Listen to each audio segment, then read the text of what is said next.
L'appel de Jésus, suis-moi, n'a pas pris Simon-Pierre totalement au dépourvu. Il connaît le Christ pour l'avoir suivi, observé et écouté depuis ce jour, où il a entendu son frère André lui dire « Nous avons trouvé le Messie » Jean 1, 41. Au moment de la rencontre, posant sur lui son regard, Jésus lui a dit « Tu t'appelleras Pierre » Jean 1, 42, l'inscrivant déjà dans sa vocation. Commençait alors l'aventure du disciple Simon-Pierre dans le pas de son maître Jésus le Christ.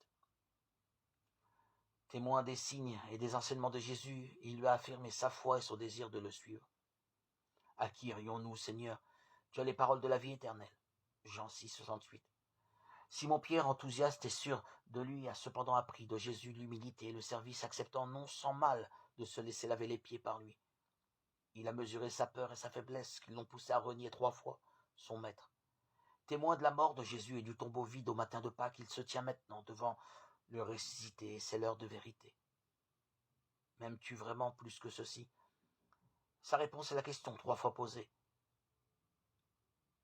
Celle, son avenir de pasteur de l'Église fermement attaché au Seigneur. La finale, suis-moi, signifie à Pierre qu'il ne pourra rien faire sans le ressusciter, sans confiance en sa parole, sans l'aimer. Il vient d'en faire l'expérience dans le dernier signe de la pêche miraculeuse. Jésus assurera la fécondité de la mission de Pierre et des autres apôtres. Il sera leur nourriture et leur force pour l'accomplir. Venez manger. Pierre doit se laisser ceindre par Jésus. L'annonce de l'Évangile passera par le témoignage d'une vie offerte dans la force de l'Esprit. Pierre et les apôtres connaîtront les difficultés du témoignage rendu dans la vérité et l'obéissance à Dieu.